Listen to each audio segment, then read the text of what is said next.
வரும் வேளை மறுமைக்குள் செல்கையில் என்ன லாபம் உனக்கு? மரணம் வரும் வேளை மறுமைக்குள் செல்கையில் என்ன லாபம் உனக்கு? என்ன லாபம் உனக்கு? இன்னண்டை வந்திடாயோ, பின்பற்றி வந்திடாயோ, இன்னண்டை வந்திடாயோ,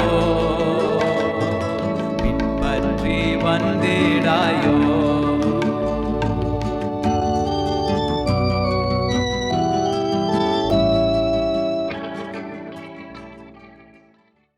கர்த்தருக்குள் அன்பானவர்களே, அனுதினமும் கிறிஸ்துவுடன் தியான வேளைக்கு உங்களை அன்புடன் அழைக்கிறோம். இன்றைய தியானத்திற்கான வேத வாசிப்பு ஆதியாகமம் 39ஆம் அதிகாரம் வசனங்கள் 7 முதல் 9 வரை. தியானத்திற்கான தலைப்பு தேவனுக்கு விரோதமாக. தேவனுக்கு விரோதமாய் பாவம் செய்வது எப்படி என்றான். ஆதியாகமம் 39:9. பாவம் அதில் பெரிது சிறிது, ஆபத்தானது ஆபத்தற்றது என்று எந்தவித வேறுபாடும் இல்லை. மேலும் மனுஷருக்கு விரோதமானது தேவனுக்கு விரோதமானது என்றும் பாவத்தில் வேறுபாடு இல்லை.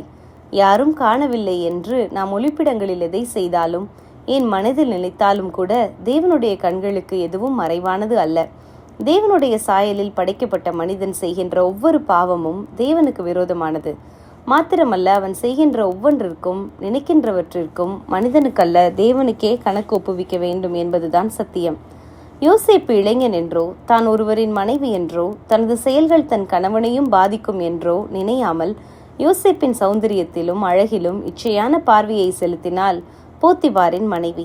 தன்னை கட்டுப்படுத்த முடியாத அவள் தினமும் தவறான உறவுக்காக தன் பக்கம் யோசேப்பை இழுத்து கொண்டே இருந்தாள். இதற்கு நான் உன்னை புண்படுத்துகிறேனா என்றோ, உனக்கு இணங்கினால் நான் என் எஜமானுக்கு விரோதமாக பாவம் செய்வேன் என்றோ, நான் தேவனுக்கு விரோதமாக பாவம் செய்வேன் என்றோ யோசேப்பு எந்தவித பதிலும் கூறவில்லை. அதிகமான அழுத்தத்தின் மத்தியில் இப்படிப்பட்ட பதில்கள் எழுவது இயல்பானது.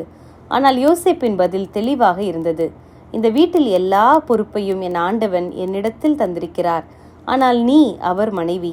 ஆகையால் உன்னை தவிர வேறொன்றும் அவர் எனக்கு விலக்கி வைக்கவில்லை. இந்த பெரிய பொல்லாப்புக்கு நான் உடன்பட்டால் அது தனது எஜமானுக்கு விரோதமான செயல் என்று கூறாமல் அது தேவனுக்கு விரோதமாக பாவம் செய்ததாகும். அப்படி செய்வது எப்படி என்கிறான். இன்று பாலியல் ரீதியான பாவ காரியங்கள் மிக எளிதானதாகிவிட்டது. கர்த்தர் அதை அருவருக்கிறார். பாலியல் உறவு, விவாகம் ஆகியவை கர்த்தரால் வரையறுக்கப்பட்டுள்ளது. அதுவே ஒழுக்கம். ஆகையால் பாலியல் பாவமானது சம்மதிக்கின்ற இருவர் சம்பந்தப்பட்டது மாத்திரமல்லாமல் அது தேவனுக்கு கீழ்ப்படியாத விரோத செயலாகவும் ஆகின்றது. பழைய ஏற்பாட்டிலே இஸ்ரவேலர் அந்நிய தெய்வங்களை நாடி பாவம் செய்த போதெல்லாம் அவர்கள் விபச்சாரிகளே என்று அழைக்கப்பட்டனர். இளைஞனான யோசேப்புக்குள் இருந்த வைராக்கியம் இன்று கல்வாரி அன்பினால் இயேசுவுக்கு சொந்தமாக்கப்பட்ட நமக்குள் இருக்க வேண்டியது அதிக கட்டாயம் அல்லவா? ஜெபம் செய்வோம்.